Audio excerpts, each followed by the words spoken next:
যাব নোৱাৰো এই জন্মত আমেৰিকা লণ্ডনত যাব নোৱাৰো এই জন্মত নদী পাৰৰ বালিতে পিকনিক যাম তোমাৰ লগত নদী পাৰৰ বালিতে পিকনিক যাম তোমাৰ লগত ধেৰেং তেৰেং টাং না না না না ধেৰেং তেনে না না না না না না ভাইৰ বেহেনো আজি আপোনালোকে শুনিবলৈ পাব পুৱাই পুৱাই ফুল তুলবা গানটোৰ হিন্দী ভাৰ্জন আৰু গানটো লিখিছিল মিষ্টাৰ ভাসু দাদাই যিজন ইউটিউবত খুবেই ফেমাস শুভেচ্ছা থাকিল লৰা লগতে গানটো ভাল হ'ব বুলিও আশা থাকিল থ্যাংক ইউ স্যার আৰম্ভ কৰিছো सुबह सुबह फूल उठाने तुम्हारा घर में घुस गया वो ढेंग तना ना ना तंग ना ना ना ना ढेंग तना ना ना ना ना ना ना ना सुबह सुबह फूल उठाने तुम्हारा घर में घुस गया सुबह सुबह फूल उठाने तुम्हारा घर में घुस गया फूल समझकर हाथ को पकड़ा फूल समझकर हाथ को पकड़ा अरे घोपक क्या प्यार हो गया मैं दीवानी बड़े मस्तानी मैं दीवानी बड़े मस्तानी धरन तने ताना ना ना ना धरन तने ना ना ना ना ना ना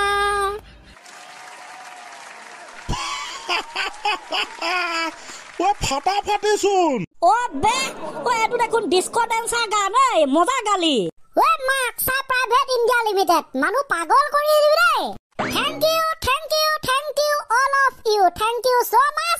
তাৰ পাছৰখিনি পুৱাই পুৱাই ফুল তুলবা গানটোৰ এটা ইউনিক ভাৰ্জন তেখেতে আকৌ উলিয়াইছিলে সেয়া আপোনালোকৰ আগত শুনাবলৈ বিচাৰিছো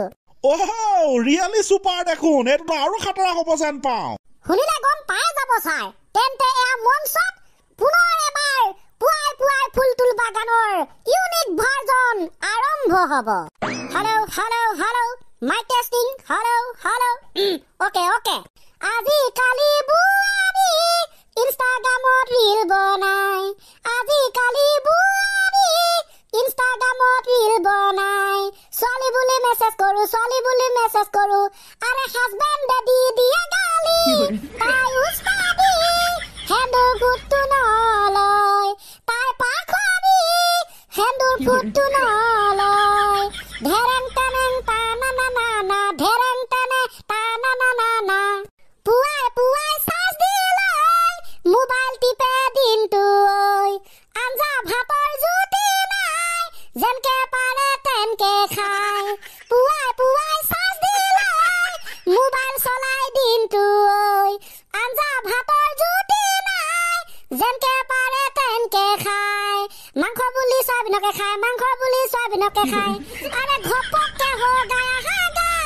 তাই লেট্ৰিনত বাৰে বাৰে ঘুমাই যায় তেৰেং তেৰে না না না না তেৰেং তেনে না না না না আমেৰিকা লণ্ডনত যাব নোৱাৰো এই জন্মত আমেৰিকা লণ্ডনত যাব নোৱাৰো এই জন্মত নদী পাৰৰ বালিতে পিকনিক যাম তোমাৰ লগত নদী পাৰৰ বালিতে পিকনিক যাম তোমাৰ লগত ধেৰেং তেৰেং না না না না না ধেৰেং তেৰেং না না না না না না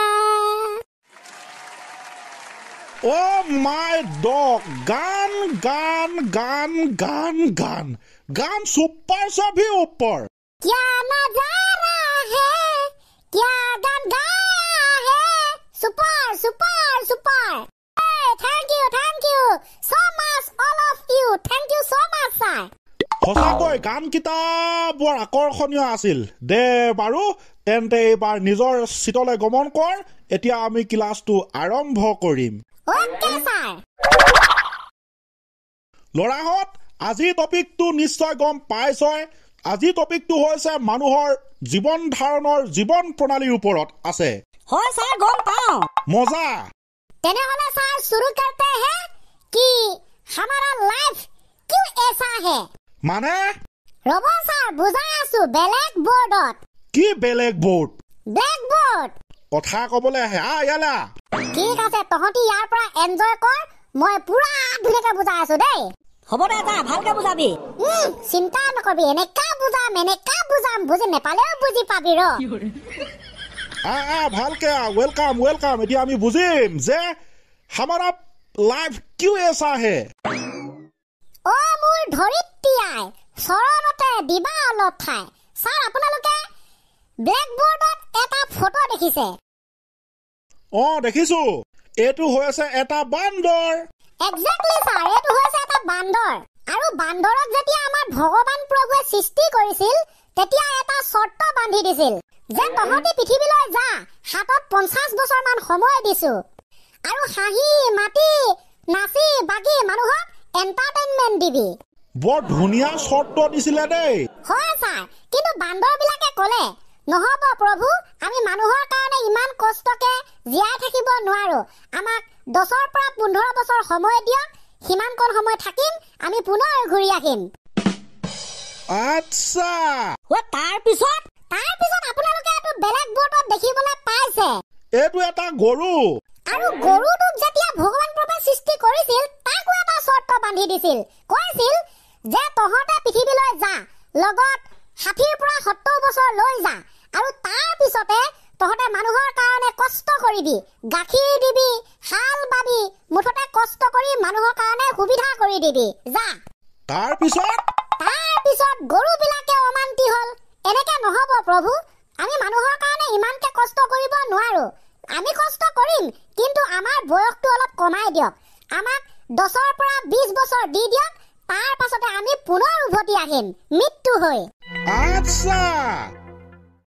হয় বন্ধুসকল আৰু এতিয়া আপোনালোকে বেলেগ বোৰ্ডত এজন মানুহ দেখা পাইছে এইবাৰ মানুহ সৃষ্টিৰ শৰ্ত নিবাও হয় স্যাৰ এইবাৰ মানুহ সৃষ্টি পৰ্বটো আহি পৰিল ভগৱান প্ৰভুৱে মানুহ সৃষ্টিৰ সময়ত এটা শৰ্ত বান্ধি দিলে তোমালোকে পৃথিৱীলৈ যোৱা কেৱল 20 বছৰৰ বাবে আৰু যিমান পাৰা শান্তিত খাই বৈ বিন্দাস এনজয় কৰি পুনৰ উভতি আহিবা বাহ মাত্ৰ 20 বছৰ কাৰণে পঠাইছিলে আমি ইফালে আকৌ এতিয়া 50 হৈ গলগে আমাৰ হয় দেখোন স্যাৰ কিন্তু সৃষ্টিৰ সময়ত মানুহে এটো মান্তি নহয় ক'লে নহব প্ৰভু আমাক অকণমান সময় দিয়ক কেৱল 20 বছৰ বাবে নহয় এই যে গৰুবিলাকে বান্দৰবিলাকে বয়সবিলাক এৰি দিছিলে সেই বয়সবিলাক আমাক দি দিয়ক হয় স্যাৰ প্ৰভু মান্তি হৈ গল নো প্ৰবলেম তোমালোকে যি বিচাৰা হেতুৱে হ'ব হে বুলি কৈ বান্দৰৰ বয়স গৰুৰ বয়স লগ লগাই মানুহক 70-80 বছৰ বিন্দাস জীয়াই থাকিব কাৰণে পঠাই দিলে পৃথিৱীলৈ আচ্ছা সেই কাৰণে স্যাৰ মানুহে 20 বছৰলৈকে কোনো টেনচন নোহোৱাকে বিন্দাস খাই বৈ থাকিব পাৰে এতিয়া আমাৰ 20 বছৰ হ'বগে একো টেনচনেই নাই যি কৰে সকলো মা দেউতাহঁতে খুৱাই দিয়ে আমি স্কুল আহিব লাগে পঢ়িব লাগে খাব লাগে আমাৰ একো টেনচন নাই কাৰণ 20 বছৰটো আমাক প্ৰভুৱে বিন্দাস খাবৰ বাবে পঠাই দিছিলে যুক্তি নথকা নহয়তো বে আমাৰ আগৰ প্ৰজন্মতে 20 বছৰলৈকে বিন্দাস খাইছিলে তাৰ পিছতে কষ্ট কৰিব লগা হৈছে কাৰণ তাৰ মাক দেউতাকে খুৱাইছিলে সিহঁতৰ মাক দেউতাকে খুৱাইছিলে এক্স্যাক্টলি তাৰ পিছতে যে মানুহে গৰুৰ বয়সটো লৈ লৈছিলে প্ৰভুৱে গৰুবিলাকক কিয় পঠাইছিলে কষ্ট কৰিবৰ বাবে মানুহৰ বাবে সেই কাৰণে 20 বছৰৰ পিছত নিজৰ বাবে নিজৰ পৰিয়ালৰ বাবে খাটাৰা কষ্ট কৰিব লগা হয় মানুহবিলাকে বাপ ফেলে সঁচাকে যুক্তি আছে স্যাৰ তাৰ পিছতে আৰু যে আমাৰ মানুহবিলাকে বান্দৰৰ বাকি সময়ছোৱা লৈ লৈছিলে ভগৱান প্ৰভুৱে বান্দৰবিলাকক কিয় পঠাইছিলে পৃথিৱীলৈ মানুহক এন্টাৰটেইনমেন্ট কৰিবৰ বাবে নাচি বাগি ফূৰ্তি দিবৰ বাবে আৰু সিহঁতৰ বয়স লৈ লোৱাৰ কাৰণে বৃদ্ধ কালত আইতা দেউতাহঁতে নিজৰ নাতিনীয়েকক বান্দৰৰ দৰে নাচি বাগি হাঁহি ফূৰ্তি কৰি এন্টাৰটেইনমেন্ট দিব লগা হৈছে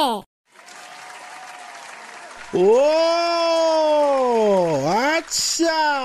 মানুহৰ জীৱন কিয় এনেকুৱা আজি বুজি গলো মাক্সাৰ প্ৰাইভেট ইণ্ডিয়া লিমিটেড বৰ বেলেগ ধৰণে বুজালি দেই মজা বঢ়িয়া লাগিল সঁচাকে গতিকে গাইছ আপোনালোকে কেনেকুৱা লাগিলে ক'ব এয়াই আছিল আজিৰ